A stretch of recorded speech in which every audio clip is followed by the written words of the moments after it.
안녕하세요. 맘아동심리연구소에서 그림 읽어드리는 미술치료사 김상경입니다. 오늘은 그 관계에서의 불안을 한번 이야기해 보려고 하는데, 오늘 볼 그림은 어린 아동이 그린 그림을 같이 볼 거예요. 그 그림 안에 불안한 마음이 표현되어 있어서 그걸 가지고 여러분들하고 불안을 어떻게 다루어내게 도와줄 수 있을까를 이야기해 보려고 합니다. 그림을 먼저 보고요. 그리고 다루어내는 이야기 좀 해보겠습니다. 자, 이 그림은 집이 그려져 있는 그림이에요. 이 집은요, 아파트인데 3층까지만 그렸어요. 우리 집이 3층이래요. 그래서 3층까지만 그렸고요. 요즘 아파트에는 요렇게 아파트 정문에 차단기가 있어요. 자동차를 드나들게 하는데 차단기를 통해서 들어와도 되는 차와 들어오면 안 되는 차를 구별하는 차단기를 많이 해놓는데, 이 친구가 이걸 표현을 했고요. 그 다음에 아파트를 밖에서 이렇게 올려다보면 에어컨 실외기 쫙 보여요. 지금 이 친구는 에어컨 실외기를 그렸는데, 그런데 그 베란다의 난간을 층층이 이렇게 표현을 했어요. 그리고요, 창문을 그렸는데요, 창문에 창살이라고 하죠? 이게 두 줄이에요. 두 줄로 겹으로 표현을 해서 창문을 그리고 있습니다. 그래서 안전이라고 하는 부분을 굉장히 높은 가치를 놓고 집을 표현하고 있어서, 아파트를 그리면서 불안한 마음이 표현이 됐고, 그 불안한 마음을 어떻게든지 메꿔보려고 차단기를 그렸고, 그리고 아파트의 베란다에 난간을 그렸습니다. 이 친구는 지금 현재 가정 안에서 많이 불안합니다 하는 걸 표현을 해주었어요. 자, 그러면 가정 안에서의 불안은 가족관계 안에서의 불안이고 관계에 대한 불안이에요. 그것들이 이렇게 집그림에 표현이 되고 있는데, 어리면 어릴수록 특히 유아들은 가족관계가 인간관계에 대한 전반적인 학습이 이루어지는 곳이고, 사회화가 가정에서부터 이루어지는 부분 때문에 가정에서의 가족관계는 이후에 사회관계를 결정하는 중요한 바로미터 역할을 하거든요. 그러면 이제 가족 안에서 느끼는 불안, 이거를 어떻게 다루어내느냐가 이제 이 친구가 정서적으로 안정적으로 성장하느냐, 사회성 있는 친구로 성장하느냐, 그렇지 못하느냐를 결정할 수 있을 것 같아요. 그런 부분들을 여러분들하고 같이 이야기해 보겠습니다. 초등학교 1학년 여자친구가 그린 그림이에요. 이 그림을 그린 아동의 부모님은 이혼을 전제로 현재 별거 중이세요. 자, 이 아동은 가정적으로 불안한 가정이지요? 네, 그것들이 이렇게 그림에 고스란히 표현이 됐어요. 자, 그러면 오늘 제가 말씀드리고 싶은 어떤 불안에 대한 이야기는요, 우리가 아가가 태어나서 처음으로 경험하는 불안이 대표적인 게 분리불안이에요. 분리불안은 생존과 관계 있어요.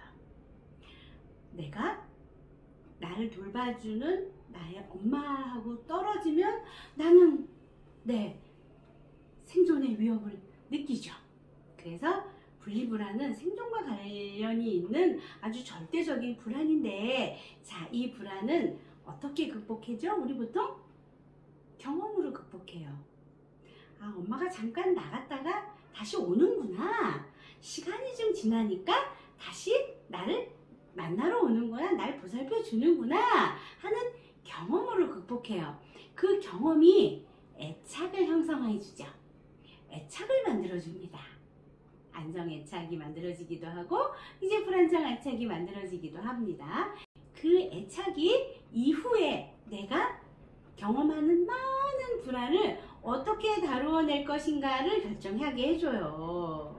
불안했지만 다시 안정을 되찾는 경험을 많이 하면 이후에 불안한 상황을 만나도 내가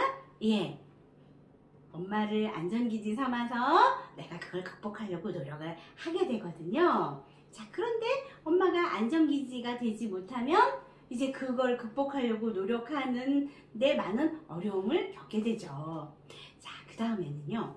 생존에 관계되는 이 불안 때문에 내가 어딘가에 소속되어 있어야 안전하다고 느끼죠. 그래서 가족관계가 이제 가족관계에서 불안을 경험하고 또다시 가족관계에서 괜찮구나 하는 걸 다시 경험합니다. 그래서 가정 안에서 가족 사이에서 억울함, 분함, 슬픔, 짜증 이런 거 다 경험하면서 그걸 해소하는 것도 다 가족 안에서, 가족 관계에서 이것들을 경험하면서 내가 이렇게 극복하면 되는구나 하는 거를 만들어가는 거예요. 자, 그런데 그런 만들어가야 되는 그 시기에 부모님이 갈등을 경험하고 부모님이 사이가 삐걱삐걱 하는 걸 내가 경험하면 그 시기에 배워야 하는 것들을 놓칠 수가 있어요. 오늘 제가 어떤 말씀을 좀 드리고 싶은 거냐면, 그런데 다투더라도 언성을 좀 올렸더라도 아이들이 보는 앞에서 배우자를 부정적으로 평가하진 마세요 라고 말씀드리고 싶어요. 부정적인 용어를 써서 배우자를 설명하지 마세요 라고 말씀드리고 싶습니다. 엄마가 잘못하고 아빠가 잘못하고 엄마가 나쁜 사람이고 아빠가 나쁜 사람이고 그런 개념이 아니라, 그래서 안 맞아서 헤어지고 그런 개념이 아니라, 그런 게 아니라 생각이 다른데 그 다른 생각을 맞추는 과정에서 목소리가 커지기도 하고 마음이 상하기도 하고 그래. 그런 것들을 아이들한테 알려주려면 배우자에 대해서 부정적으로 평가하는 말을 아이들 앞에서 하시면 그거 학습시켜 줄 수가 없어요. 그 사람에 대해서 안 좋은 평가를 하면 이제 헤어질래나?